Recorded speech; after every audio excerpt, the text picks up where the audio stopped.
Welcome to San Joaquin Spotlight, a public affairs program featuring conversations about life in the central San Joaquin Valley. This program is brought to you in partnership between KFSR 90.7 FM and CMAC Fresno.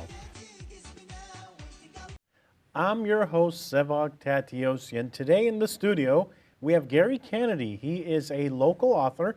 He's got a couple of interesting books. Welcome to the program. Glad to be here. Thank you. Your role today is a little different than usual. Usually, Yes, for you're sure. assisting with San Joaquin Spotlight. Usually behind one of the cameras, or directing or whatever. Yeah. So this is very cool for me to do So this. now you understand how guests feel. Absolutely. But you have a very interesting book out. Tell us what the title is. The Jesus Tree Ornaments. Matter of fact, I got a copy right here. It's a Christmas story, not meant for little boys and girls, that I wrote about 6 years ago. I finished it. I want to, now that you mention it, let's talk a little bit about not meant for little boys and girls. Talk about why you decided to incorporate that, because it's an odd thing to find in the front of a book. Yeah, well, it's my way of letting the parent know that this isn't for little kids. It's got issues in it that they might find disturbing. Okay, so it's not PG. It's not R. There's no sexual content or cuss words in it or anything like that. So, but there is demonic beings in it and things from the dark side that little children might find disturbing. And speaking of what's in the book, the very first line I find interesting because it's about a parent who has an only child that may lose that only child. Talk about getting someone's attention right off the bat. I mean, if this was a fight, it would be like getting an uppercut, getting hit with an uppercut right away. Yeah, it's a hook. And so why did you decide to include that? Well, most people, most of us, when we think of Christmas time, we just think of the birth of Christ and not what led up to the birth of Christ and or even what happens after the birth of Christ. And most of us don't have really idyllic lives. Life is full of mountaintops and valleys. And this particular gentleman is in a valley at this time. And this whole book, all 427 pages, takes place in a 24-hour period for him, okay, in actual time, even though he goes in other dimensions and other things else, and it spans thousands of years. His actual time is just 12 hours. And he's going to the hospital to see his son, which may be his very last night to see him, and it's Christmas Eve. And he's been there before, and he puts a Christmas tree in his room along with some worldly ornaments. And he's going back to see his son and hope that he's going to get a good report from the doctor and the son's going to feel good about the tree. And when he gets there, someone's exchanged the tree for another tree, Christmas tree with some biblical characters on it. And he's very angry about that. So it starts out, he's definitely in the valley, but by the time you get to the end of the book, I think you're going to find him on the mountaintop. What got you to write this book? I mean, I know that this is kind of came from a first book that you did. So tell us about that. Yeah, the first book I did, I got inspiration when my first daughter was born. Her grandmother wanted to take her out and have her picture taken with Santa Claus.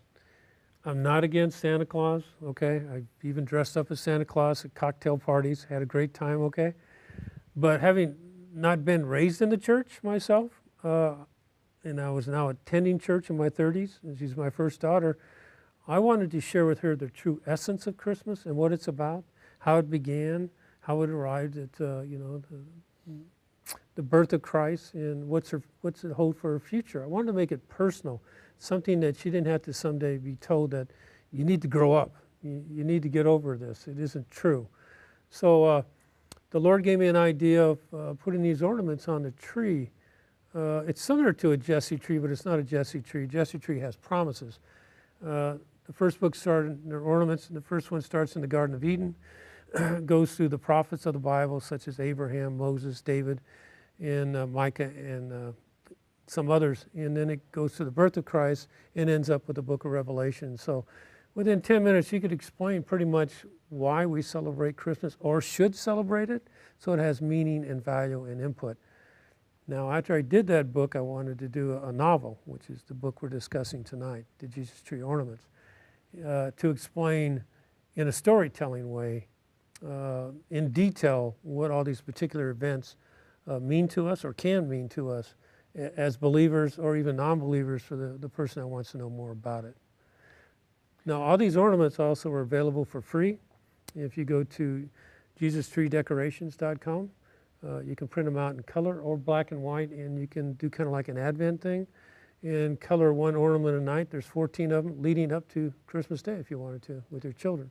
You mentioned something very interesting. Do you think that a majority of people out there don't really understand why they're celebrating Christmas? I mean, I know that it's a day where we're opening gifts and we have family around, and Sure. we have a big dinner and everybody's happy, but Sure. there's more to it than that. Yeah, well, in my book, I kind of cover one section where they're at a big party and they're celebrating what they're going to receive. Now, it's okay to receive gifts, and I'm all for giving gifts, but it's better to give than to receive. That's biblical. And we don't put that emphasis into our children. And we also need to let our children know that the gifts come from us, not based on whether or not they're good or bad, but out of our unconditional love for them, okay? So, yeah, we've lost the true meaning of Christmas. God the Father, our spiritual Father, sacrificed His Son for us.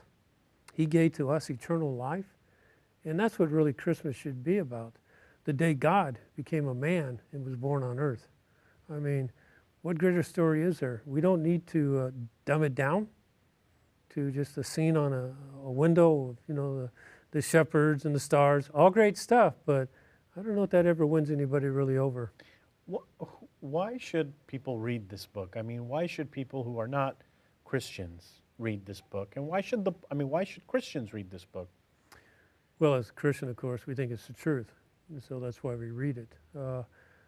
As stated earlier, I think I mentioned, I didn't grow up in the church. Didn't start going to church until I was in my 30s. So I was like everybody else, To me, it was a time to actually probably even get drunk and just have a good time. I always believed in the Lord, but my understanding of Him was really limited, okay? So if you want to know more about Christ and have a solid foundation upon which to build your faith, I would recommend this book. I tried to go into detail what happened in the Garden of Eden, because that's where it all started. When Lucifer tricked Adam and Eve, and God said, don't worry about it, I'm going to send a Redeemer someday who will come from the seed of the woman, who will, essentially give you back your freedom from bondage. And as you know, women don't have seeds, they have an egg. So the seed represents the masculine gender. It's talking about Jesus. And then you move on to Abraham, the Gentile who became the first Jew. And he takes Isaac up to the top of the mountain to sacrifice him. And God says, no, I will provide. He was going to provide Sunday. He was talking about Jesus. Talk about Moses and the 10 Commandments. First 4 commandments are how to love God. The other 6 are how to love your brother. Why wouldn't you want to keep the commandments? Everybody talks about there's too many rules. Well, what do you want to do? Steal from your brother? Is that going to make you happy, Or David the shepherd, the Lord is my shepherd. I shall not want. You prepare at the table in front of all my enemies for me. Those are good things the Lord promised. And then there's the prophets talking about the virgin birth. Emmanuel will be with us, God with us, born in a little town of Bethlehem. So it's really exciting things that lead up to that event. And Thomas, in my book, goes through all those events, and he talks to these actual people from the Bible. And they better explain to him, because he too has lost the message. And it brings him around to a new way of thinking, a greater appreciation. But Thomas, in the book, had issues with his father in real life. And like a lot of us, if you get a bad father, earthly father, it's hard to relate to a heavenly father. So the rest of the book kind of dwells upon Thomas and his struggles, getting to a position of mercy and grace and forgiveness. So, how long did it take you to write this book? Because as you mentioned earlier, you've got 400 plus pages. 427, 162,000 words. Yeah, 162,000. I mean, this is bigger than your average book. Yeah. And so how long did it take you to write it, and what was your process in writing the book? I was working at the time, so, 40-hour work week. So it probably took me about a little bit better than 6 years to get all the way through it. And my process was on vacations, weekends, whatever. And, you'd like to think that you got it all mapped out in your head. I didn't. I knew the beginning. I was going to start at the hospital. I knew he was going to go to a place called the World Mall in search of a better gift for his son, a worldly gift, one he thought that would be more fitting for him in his condition. And that's where he started meeting other characters. And from there, that was like through chapter 3. There's 18 chapters. I had no idea where I was going. I knew I was going to meet the characters, okay? But I just left it up to the Lord to direct me. And, a lot of time is spent in front of the typewriter with the blank page. But talk about the importance of sticking to something like this book. I mean, Sure. it took you 6 years. There are people who have projects they're working on for a couple of years and they finally say, enough, I'm not doing it anymore. Sure. It's taken too long. Did you Sure. ever encounter somebody or you yourself saying, this is taking too long, I'm going to back away? Sure. Well, the first book, the Jesus Tree Decorations with the ornaments you put on the tree, I sent query letters out to a lot of publishers, and I had 5 that responded back positively and actually reviewed it. Concordia Publishing House at one time had it under consideration to publish, but then they backed out. That was back in the early 80s. My daughter was born in 1980, so I started that book back in the early 80s. So this is what, 2014? Yes. But I remember I got a letter from one publisher, and he checked a box and he says, you must persevere. That always stuck with me. And if God gives you an assignment to do, it's not up to you to say, hey, enough is enough. It's up to him, okay? So if it doesn't sell, it doesn't sell, but that's fine. I mean, I'll give it away. It's my assignment to get it out there, and if people receive it, great, and what they do with it, well, then that becomes their responsibility. And one of the scenes was interesting with had a female in a bar, and then another female fell to the ground. Tell us about that scene. Well, Thomas is talking to a lady at the bar that he went in to have a drink, and he should be heading back to the hospital to his son. But like a lot of us, he figures, well, I deserve to stop and have a drink. I've had a rough day. It's been a long day. It's time for me to reward myself. Yeah, I'm first. It doesn't matter that my wife's taking care of the kid at the hospital. I mean, I've had a rougher day, so, it's all about me. So he's having a drink with this lady, and this lady's spent most of her life in the bar going after men with money. And she's become demonically possessed. And while she gets angry and spits in Thomas's face, she slides from the bar stool down to the floor, and a demon has taken her place, and that's the one that had been possessing her. But he sees the demon. Does anybody else see the demon? Yes, the bartender does. Yeah, I mean, I believe in those things, and I believe anytime you put yourself in certain environments, after time, you better be careful. If the alcohol doesn't do you in, there's other demonic forces around that will do you in. And I mentioned to you before that, when I started writing this book, I used to work right down the street from the studio, and some supernatural paranormal things happened to me that were quite striking and undeniable and haunting. And it's interesting, they're right around this building, several of them. And so I don't like to use the word necessarily paranormal, but supernatural started attacking me for real. Is that where you came up with the paranormal? You do a program regarding paranormal. I help. And yes. How did that come up?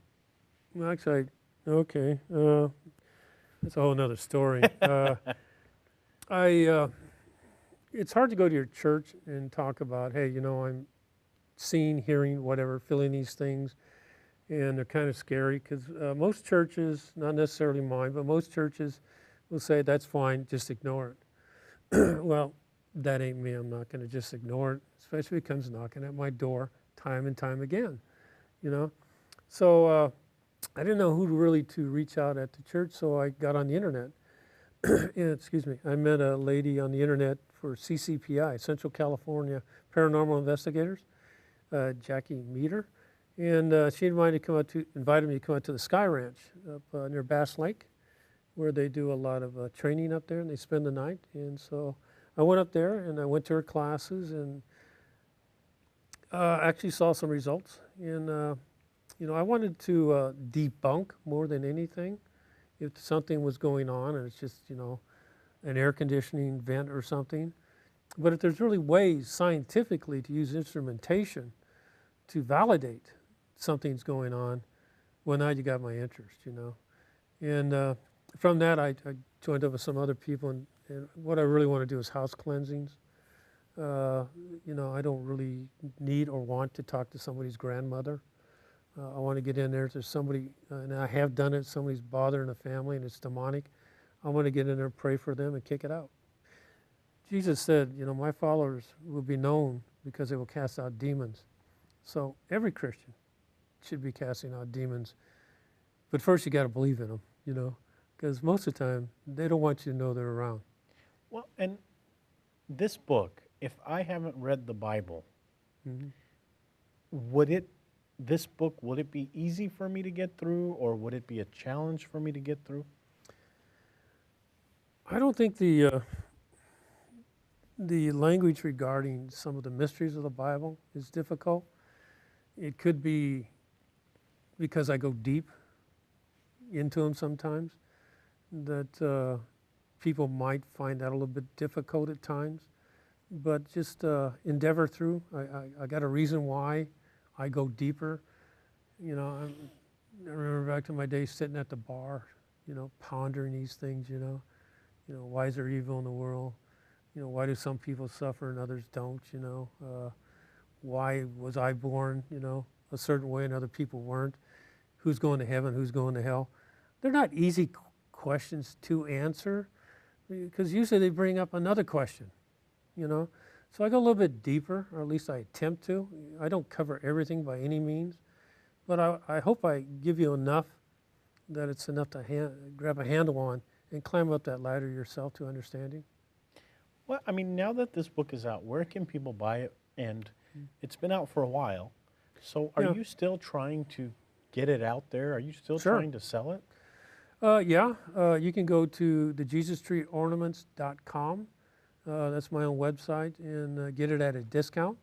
Or you can go to amazon.com, or you could go to your bookstore and order it there.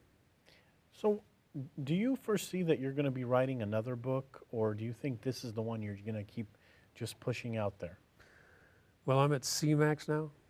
Okay, here's the studio. I just did a short film with 14 other people that I wrote a screenplay, and it has a little paranormal in it. And all my, whether it be film or books, will have spirituality to them and God and what I think is the truth, as revealed by the Bible.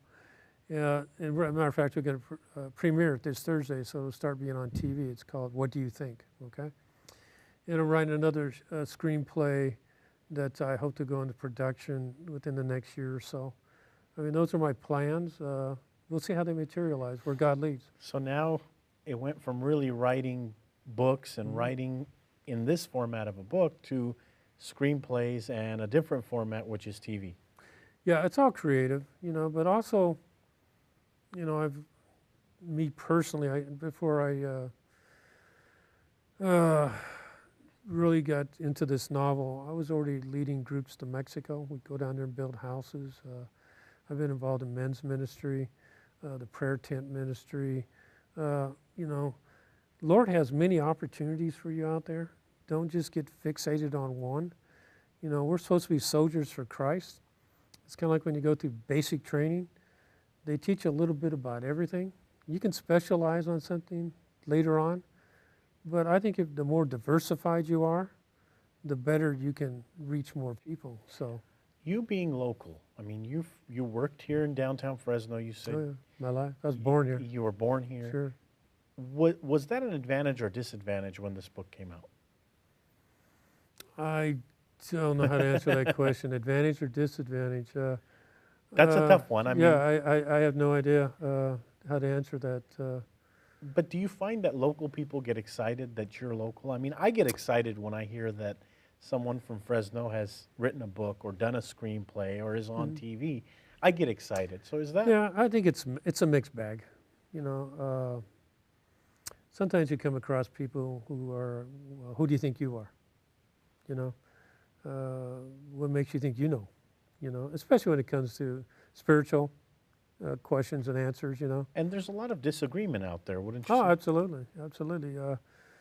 Within my own Sunday school class, but you know, can't we agree to disagree? You know, I mean, that's the way it should be. I belong to some groups such as Emmaus, and they're all different denominations, and we don't major on the minor things. You know, we just get together and put on events that promote Christ and what He's about. You know. Speaking of different denominations, now religion. Let's not specifically talk about Christianity, but different religions. Is it under attack? Meaning, is religion under attack? Well, religion. Okay, so Jesus. Yeah. Well, they crucified Him. So was He under attack? I think so. He says, if you follow me, they will come after you too. So it should be no big news to anybody, especially to a Christian, if you come under attack. It's in the Bible. It's going to happen. You're going to be persecuted, especially if you get into the book of Revelations, you know, in the last days. However, you know, He also says, you know, look up, because, you know, your redemption is near. So, and it's a sacrifice worth making. Here in the United States, yeah, religion's all the time becoming more and more so under attack. 80% of the youth that go to our churches, they leave the church once they graduate from high school, and they don't come back. If we're not careful, our churches are going to be like the churches in Europe, empty and cold, you know. So I think it's because we haven't laid the foundation. We don't always speak the truth and stand up for the truth. It's good to be tolerant, but sometimes you gotta pitch your tent and say, here, I make my stand. And that's hard to do, but it's something we need to do more often, I think, than not. How hard was it to get this book to the press? I mean, to the publishing press? I mean, was that a fairly easy process? No. No, I mean, you just got to write a lot of letters, and you know, I would encourage anyone to just do it yourself. It's just like there's a lot of bands out there today that have great music, but you know, if you don't meet the right producers, you go nowhere. So why leave it to them? If it's your destiny, you feel it's your destiny, pursue it. Cut out the middleman. With today's technology, especially print on demand, for publishing, you know, you don't pay for the book, or you don't get the book until you pay for it, and then they print it right there on demand. You don't have to have a stockpile of books. So a lot of publishers, they're just not necessary anymore. It's just like the internet's taking over, you know. So I would encourage people to get out there and find your own niche. You know, you might not become worldwide renowned, but maybe within Fresno, your family, or your own small community, you did what you wanted to do. Don't someday wait until you're my age and go, I wish I had, you know, and you hadn't.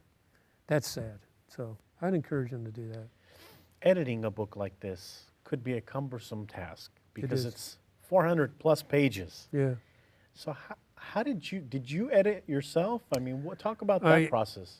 I did myself, plus I had my wife and friends, Tony and some other friends helped me edit it, Kelly, and they did a great job. And then I also paid an editor, professional editor, to edit it at the end. And you know, there's still probably half dozen punctuation mark errors in it, but you know, what are you going to do? Nothing's perfect, you know. When did you know that this book was complete? I mean, there are a lot of people out there who will start something, go back and do it again, and then keep working on the same thing over and over and over and over again, and it never gets finished. With you, when did you know it was over? Well, as I mentioned, you know, I had all the prophets to go through. I had the Advent and the shepherds and Christ's birth and the wise men, and then I ended up with Jesus in the book of Revelations with the tree of life. which was one of the other trees in the Garden of Eden. That pretty well settled it for me. Once I got to there, my main character in his repentance and forgiveness and, you know, the light at the end of the tunnel he sees, I needed to go no further. I got my message across. Like I said, it's a book about another book. So, you know, just in a novel form. So that's when I knew it was completed. I was satisfied. It's time to move on. Were there times where you got to a certain page, you thought it was right, you came back the next day and said no? Oh yeah, yeah. I mean, there's a lot of times that, you know, Lord, I can't get this right, and you pray about it, and it might be, you know, a week later, and all of a sudden you're sitting there, and all of a sudden you get the right sentence, the right situation, or whatever, and you can actually weep tears of joy, you know. So that's like signs, you know, paying attention. And it's like someone that reads the Bible. You can read the same verse 100 times, and then there's that one time that you read it and the light bulb goes on. That's the real intent. That's the real meaning behind this particular scripture, at least for my situation right now. So, the first person who, we're running out of time this week, but I want to kind of end on how excited were you when the first person bought the book? Well, because I don't know, you know, I just got a check and it was a couple $100. So the first person who called me, I was in Hawaii at the time, and it's my brother, and said you hit a home run, and that was really exciting. That made me cry. Hearing it from your brother that you did it right. Yeah, sure. You know, of course, you know, so yeah, and a lot of other people, you just never know. I mean, I have had some others who have not been so kind, you know, it's just too much preaching or whatever. You know, golly, guys, it's a Christian book. I mean, you got to have a little bit in here. I mean, you know, don't steal. I mean, is that too preachy for you, you know? Or, you know, yeah, well, they just wouldn't get through it.